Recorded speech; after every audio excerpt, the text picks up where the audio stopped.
Hi ಸ್ನೇಹಿತರೆ, ಶಾನ್ ಕನ್ನಡ ಚಾನಲ್ಗೆ ಸ್ವಾಗತ.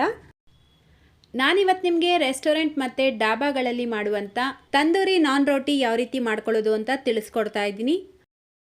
ಯಾವುದೇ ರೀತಿ ಈಸ್ಟ್ ಬಳಸ್ತೀರಾ, ತುಂಬ ಈಸಿಯಾಗಿ ತುಂಬ ಮೃದುವಾಗಿ ಮನೇಲಿರುವಂಥ ಸಾಮಗ್ರಿಗಳನ್ನೇ ಉಪಯೋಗಿಸ್ಕೊಂಡು ಈ ತಂದೂರಿ ನಾನ್ ರೋಟಿನ ಮಾಡ್ಕೊಳ್ಬೋದು. ಬನ್ನಿ ಈಗ ಮಾಡೋದು ಯಾವ ರೀತಿ ಅಂತ ನೋಡೋಣ. ಮೊದಲು ನಾನಿಲ್ಲಿ 2 ಕಪ್ ಮೈದಾ ಹಿಟ್ಟು ತೊಗೊಂಡಿದ್ದೀನಿ. ಮೈದಾ ಹಿಟ್ಟಿಗೆ ಬದಲಾಗಿ ನೀವು ಗೋಧಿ ಹಿಟ್ಟು ಬೇಕಿದ್ರೂ ಯೂಸ್ ಮಾಡ್ಬೋದು. ಇದರ ಜೊತೆಗೇ 1 ಟೀ ಸ್ಪೂನ್ ಬೇಕಿಂಗ್ ಪೌಡರ್, ಅರ್ಧ ಟೀ ಸ್ಪೂನ್ ಬೇಕಿಂಗ್ ಸೋಡಾ ಹಾಕ್ಬಿಟ್ಟು ಜರಡಿ ಮಾಡ್ಕೊಳ್ಳಿ. ನೀವು ಈ ರೀತಿ ಜರಡಿ ಮಾಡಿಬಿಟ್ಟು ಯೂಸ್ ಮಾಡೋದ್ರಿಂದ ಇದರಲ್ಲಿ ಏರ್ ಫಾರ್ಮ್ ಆಗಿ ನೀವು ಮಾಡುವಂಥ ತಂದೂರಿ ರೋಟಿ ಚೆನ್ನಾಗಿ ಉಬ್ಬಿ ಸಾಫ್ಟಾಗಿ ಬರುತ್ತೆ.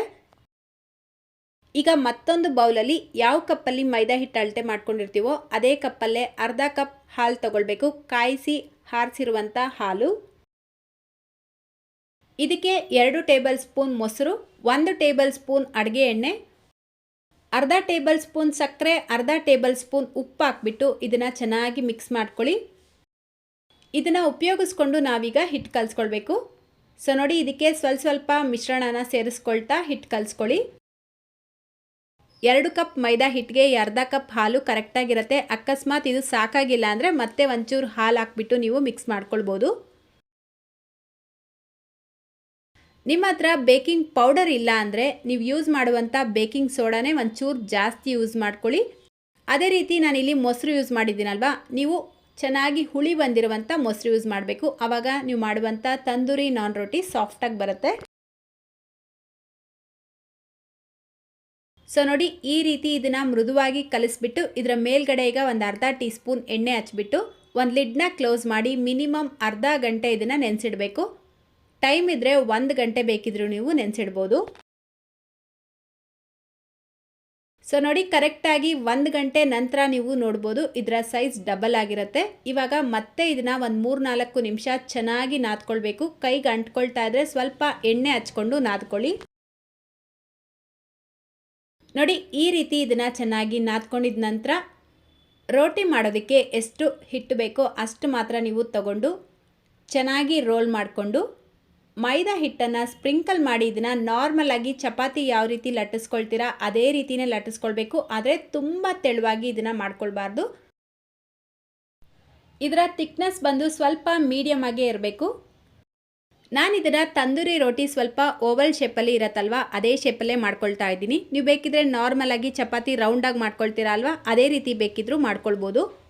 ನೋಡಿ, ಈ ರೀತಿ ಲಟ್ಟಿಸ್ಕೊಂಡಿದ ನಂತರ ಇದರ ಮೇಲ್ಗಡೆ ಸ್ವಲ್ಪ ಕಪ್ಪು ಎಳ್ಳು ಮತ್ತು ಕೊತ್ತಂಬರಿ ಸೊಪ್ಪನ್ನ ಹಾಕ್ಬಿಟ್ಟು ಮತ್ತೆ ಇದನ್ನು ನಿಧಾನಕ್ಕೆ ಸ್ವಲ್ಪ ಪ್ರೆಸ್ ಮಾಡ್ಕೊಳ್ತಾ ಲಟ್ಟಿಸ್ಕೊಳ್ಬೇಕು. ನೋಡಿ, ಇದರ ಥಿಕ್ನೆಸ್ ಈ ರೀತಿ ಸ್ವಲ್ಪ ಮೀಡಿಯಮ್ ಆಗೇ ಇರಬೇಕು, ಜಾಸ್ತಿ ತೆಳುವಾಗಿ ಇದನ್ನು ಮಾಡ್ಕೊಳ್ಬಾರ್ದು. ನೆಕ್ಸ್ಟ್ ಈಗ ಗ್ಯಾಸ್ ಮೇಲೆ ಕಬ್ಬಿಣದ ತವ ಇಟ್ಕೊಂಡು ಹೈ ಫ್ಲೇಮಲ್ಲಿ ಇದನ್ನು ಚೆನ್ನಾಗಿ ಬಿಸಿ ಮಾಡಿಕೊಂಡು ಮೊದಲು ಈ ರೀತಿ ನೀರು ಸ್ಪ್ರಿಂಕಲ್ ಮಾಡ್ಕೊಳ್ಳಿ. ಈಗ ಇದರ ಮೇಲ್ಗಡೆ ಈ ರೋಟಿನ ಹಾಕ್ಬಿಟ್ಟು ಸ್ವಲ್ಪ ಲೈಟಾಗಿ ಪ್ರೆಸ್ ಮಾಡಿ ಸ್ಟಾರ್ಟಿಂಗ್ 1 ನಿಮಿಷ ಇದನ್ನು ಹೈ ಫ್ಲೇಮಲ್ಲಿ ಬೇಯಿಸ್ಕೊಂಡು ನಂತರ ಮೀಡಿಯಮ್ ಫ್ಲೇಮಲ್ಲಿ 1 ಅಥವಾ 2 ನಿಮಿಷ ಬೇಯಿಸ್ಕೊಳ್ಬೇಕು. ನೋಡಿ, ಇದು ಈ ರೀತಿ ಉಬ್ಬಿ ಬರೋಕ್ಕೆ ಶುರುವಾಗುತ್ತೆ. ಈ ರೋಟಿ ಏನಾದರೂ ತವಾಗೆ ಚೆನ್ನಾಗಿ ಅಂಟ್ಕೊಂಡಿದೆ ಅಂತ ನಿಮ್ಗೆ ಅನಿಸಿದ್ರೆ ಇದೇ ತವಾನ ನೀವು ಉಲ್ಟಾ ಮಾಡಿಬಿಟ್ಟು ಮೀಡಿಯಮ್ ಫ್ಲೇಮಲ್ಲಿ ಇದನ್ನು ಇನ್ನೊಂದು ಕಡೆ ಬೇಯಿಸ್ಕೊಳ್ಬೋದು. ಅಕಸ್ಮಾತ್ ಇದು ತವಾಗೆ ಅಂಟ್ಕೊಳ್ತಾ ಇಲ್ಲ ಅಂತ ನಿಮ್ಗೆ ಅನಿಸಿದ್ರೆ ಈ ರೀತಿ ಇದನ್ನು ತೆಗೆದುಬಿಟ್ಟು ರೋಟಿ ಮಾಡುವಂಥ ಗ್ರಿಲ್ ಇರುತ್ತಲ್ವ ಅದರ ಮೇಲ್ಗಡೆ ಇದನ್ನು ಹಾಕಿ ಮೀಡಿಯಮ್ ಟು ಹೈ ಫ್ಲೇಮಲ್ಲಿ ನೋಡಿ ಈ ರೀತಿ ತಿರುಗಿಸ್ಕೊಳ್ತಾ ಜಸ್ಟ್ 1 ನಿಮಿಷ ಇದನ್ನು ಬೇಯಿಸ್ಕೊಂಡ್ರೆ ತಂದೂರಿ ನಾನ್ ರೋಟಿ ರೆಡಿಯಾಗುತ್ತೆ. ಬಿಸಿ ಇರಬೇಕಾದ್ರೇ ಇದರ ಮೇಲ್ಗಡೆ ಈಗ ಸ್ವಲ್ಪ ಬಟರ್ ಹಚ್ಕೊಳ್ಬೇಕು. ಇದೇ ರೀತಿ ಉಳಿದಿರುವಂಥ ಎಲ್ಲ ರೋಟಿಗಳನ್ನ ನೀವು ಮಾಡ್ಕೊಳ್ಬೋದು. ನಾನು ತಗೊಂಡಿರುವಂಥ 2 ಕಪ್ ಮೈದಾ ಹಿಟ್ಟಿಗೆ ಮೀಡಿಯಮ್ ಸೈಜ್ದು 7 ಅಥವಾ 8 ತಂದೂರಿ ರೋಟಿಗಳನ್ನ ನೀವು ರೆಡಿ ಮಾಡ್ಕೊಳ್ಬೋದು. ಅಷ್ಟೇ, ಈಗ ರೆಸ್ಟೋರೆಂಟ್ ಮತ್ತು ಡಾಬಾಗಳಲ್ಲಿ ಮಾಡುವಂಥ ತಂದೂರಿ ನಾನ್ ರೋಟಿ ರೆಡಿಯಾಗಿದೆ. ವೆಜ್ ತಿನ್ನೋರಾದರೆ ಇದನ್ನು ಪನ್ನೀರ್ ಅಥವಾ ಮಶ್ರೂಮ್ ಗ್ರೇವಿ ಜೊತೆಲಿ ಟೇಸ್ಟ್ ಮಾಡಿ, ಚೆನ್ನಾಗಿರುತ್ತೆ.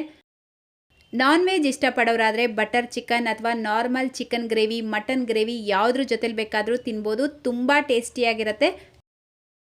ಈ ತಂದೂರಿ ನಾನ್ ರೋಟಿ ತುಂಬ ಮೃದುವಾಗಿ ಬಂದಿತ್ತು. ನಾನು ಇದನ್ನು ಮುರಿದು ತೋರಿಸಿದ್ದೆ, ಆದರೆ ಆ ವಿಡಿಯೋ ಕ್ಲಿಪ್ ಮಿಸ್ ಆಗಿದೆ, ಸಾರಿ.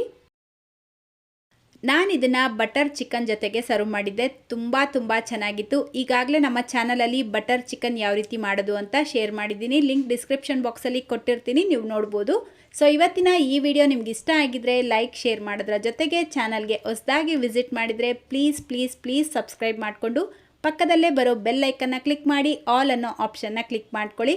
ಇದೇ ರೀತಿ ಮತ್ತೊಂದು ರೆಸಿಪಿಯೊಂದಿಗೆ ಸಿಗೋಣ. Thank you.